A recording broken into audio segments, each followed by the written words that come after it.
ছাত্ৰ ছাত্ৰীসকল এতিয়া হিম্মত জিন্দগী পাঠটিৰ প্ৰশ্নবিলাকলৈ মন কৰাচোন। इसे सही विकल्प का चयन करो। किन व्यक्तियों को सुख का स्वाद अधिक मिलता है? कैसे तार उत्तर हब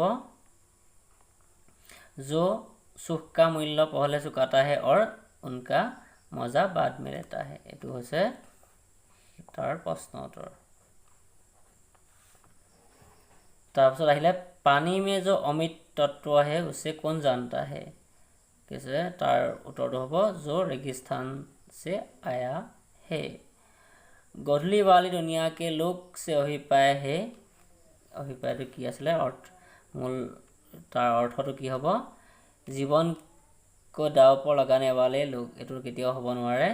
हेतु हब जय पराजय के अनुभवों से पड़े लोग। तार पाছত আছে साहसी मनुष्य की पहली पहचान यह है कि वह बिल्कुल निडर होता है। এইকেইটা হৈছে करेक्ट एन्सार। तार पाছত আহিব সংক্ষিপ্ত উত্তৰটো। এইকেইটা 25টা শব্দৰ ভিতৰত লিখিব দিছে। এইকেইটা এতিয়া মই বহি চাই তাৰ পৰা নোট বহিখনৰ পৰা মই কৈ দিম।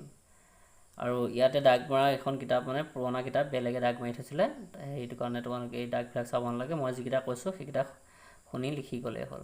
তাৰপিছত চোৱা সংক্ষিপ্ত उत्तरটো। चांदनी की शीतलता का आनंद कैसा मनुष्य उठा पाता है?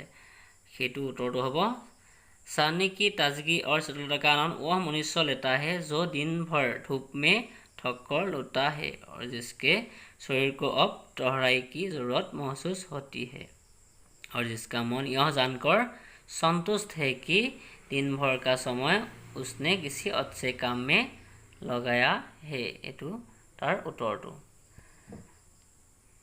तार पाছত আহিলে जिंदगी का भेद किसे मालूम है? एटू हब जिंदगी का भेद कुछ उसे ही मालूम है जो यह जानकर चलता है कि जिंदगी कभी भी खत्म न होने वाली चीज है। तार पाছৰ প্ৰশ্নটো আহিছিলে लेखक ने जीवन के साधकों को क्या चुनौती दी है? हेतु हब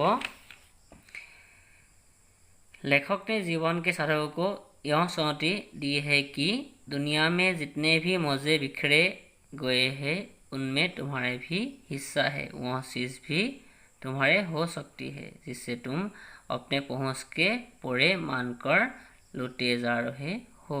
रह गए 1 नम्बर। हेतु है कि लेखक ने अकेले चलने वाले की तुलना सिंह से क्यों की है? लेखक ने अकेले चलने वाले की तुलना सिंह से की है क्योंकि झुंड में चलना और झुंड में चढ़ना यह भेष और फेर का काम है। सिंह तो बिल्कुल अकेला होने पर भी मगन रहता है। हेतु है तार उत्तरটো। तार पाছত चुआ निम्नलिखित प्रश्न के उत्तर दो। लेखक ने जिंदगी की कौन सी 2 सूरतें बताई है और उनमें से किसे बेहतर माना है? কোনটো বেছি প্ৰধান মানে महत्व দিছে, কোনটো বেছিকৈ গুৰুত্ব দিছে সেইটো কথা। দুটা সূত্ৰৰ কথা কৈছে, তাৰ মাজত কোনটো বেছি महत्व প্ৰকাশ কৰিছে বা বেছি প্ৰাধান্য দিছে সেইটো কথা কৈছে। ইয়াতে চোৱা সূত্ৰকেইটা পাইছে, লিখিলে হ'ল আৰু তেনেকৈ বুজাই পেলাই।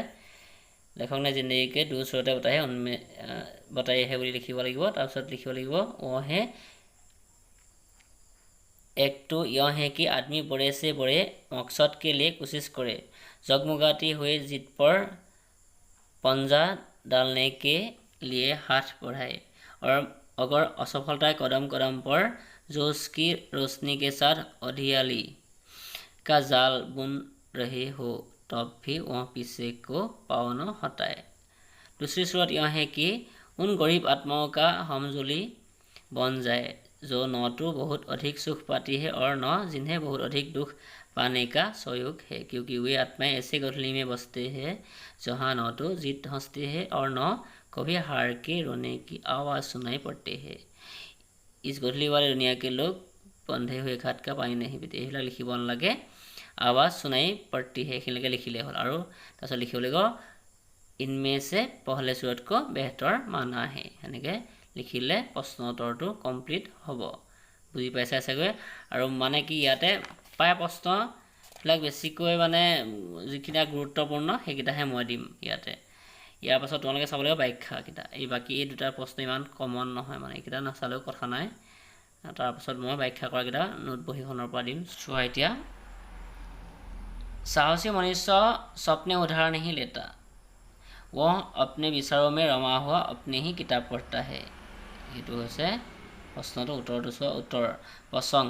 प्रस्तुत गद्यांश हमारे पाठ्यपुस्तक आलोक भाग के अंतर्गत राष्ट्रकवि रामधारी सिंह दिनकर द्वारा लिखित हिम्मत और जिंदगी पाठ से ली गई है। এইটো হৈছে প্ৰসংগ। संदर्भটো चुआ। प्रस्तुत प्रसंग में लेखक साहसी मनुष्य के आत्मनिर्भरशील और अपने विचार बुद्धि में चलने वाले गुण को दर्शाते हुए कहा है कि कैसे जे की व्याख्या। साहसी मनुष्य अपने ऊपर आत्मविश्वास रखता है। ऐसे मनुष्य की सबसे बड़ी पहचान है कि वह बिल्कुल निडर, बिल्कुल बेखौफ होती है। साहसी मनुष्य जनमत की उपेक्षा करके जीते हैं। तमाशा देखने वाले लोग उसके बारे में क्या सोच रहे हैं, इस बात को चिंता नहीं करता। और ऐसे साहसी मनुष्य के कार्य से ही समाज में मनुष्यता का प्रकाश मिलता है। तथा विशेष उपयुक्त गद्यांश के जरिए लेखक रामधारी सिंह दिनकर ने एक अच्छी जिंदगी जीने की राह दिखाई है।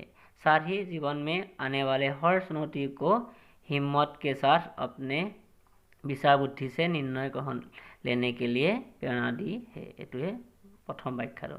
তাৰ পাছৰটো চোৱা। कामना का असल छूटा मत करो, जिंदगी के फल को दोनों हाथों से दबाकर निझोड़ो। प्रसंग। प्रस्तुत गद्यांश हमारे पाठ्यपुस्तक आलोक भाग के अंतर्गत राष्ट्रकवि रामधारी सिंह दिनकर द्वारा लिखित हिम्मत और जिंदगी पाठ से ली गई है। संदर्भ। प्रस्तुत वाक्यांश के द्वारा लेखक ने यह कहना चाहते हैं कि दुनिया में जितने सुख आनंद बिखरे हुए हैं उनमें हमारे भी हिस्सा होता है। अपने कर्म के अनुसार वह चीज़ हमारे भी हो सकते हैं। व्याख्या। पाने की इच्छा छूटा मत करो, सभी कामों में पाने की चाहत रखना चाहिए। कामों में डूब जाकर उसका फल दोनों हाथों से उठाना चाहिए। यह अरण्य कांटे से भरा है, लेकिन हमें कांटे को हटाकर अपने राह बना लेना चाहिए। जीवन उसका है जिसने निडर और निर्भय होकर लड़ते हैं। সেইটোৱে কথা। তাৰপিছত চোৱা विशेष उपयोग गद्यांश के जरिए लेखक रामधारी सिंह दिनकर ने एक अच्छी जिंदगी जीने की राह दिखाई है। साथ ही जीवन में पाने वाले हर सफलता अपने विचार और बुद्धि से निर्णय लेने की प्रेरणा दी है। এইকেইটাই আছিল পাঠৰ প্ৰশ্ন মেইন, আৰু বাকীখিনি তোমালোকে পাছলৈ মই চাই দিম। গ্ৰামাৰ চামাৰখিনি শব্দ অৰ্থবিলাক পঢ়িবা। তাৰপিছতে মই কথা এটা কৈ থৈ দিম। ব্যাখ্যা কৰাত যেতিয়া স্বপ্ৰসংগ ব্যাখ্যা বুলি কয়, কি কি লিখিব লাগিব? প্ৰথম আহিব প্ৰসংগ, প্ৰসংগ আহিব, সন্দৰ্ভ আহিব, ব্যাখ্যা, বিশেষ। কেইটা পইণ্ট হ'ব? প্ৰসংগ, সন্দৰ্ভ, ব্যাখ্যা, বিশেষ। এই 4টা পইণ্ট সদায় লিখিবলৈ চেষ্টা কৰিবা, তেতিয়াহে তোমালোকৰ যিহেতুকে 6 নম্বৰ বা 5 নম্বৰ বা কেতিয়াবা 4 নম্বৰো আহে ব্যাখ্যা কৰাত, তেতিয়া সেই 4 নম্বৰ তোমালোকে কম হ'লেও হাফকৈ হ'লেও 2 নম্বৰ পাবা। ভুলকৈ লিখিলেও লাগিলে এটা শাৰী লিখি থৈ আহা, পাবা মানে নম্বৰটো। সেইকাৰণে সেইটো চেষ্টা কৰিবা, তেতিয়াহে তোমালোকে নম্বৰ পোৱাত সহায় হ'ব। ধন্যবাদ।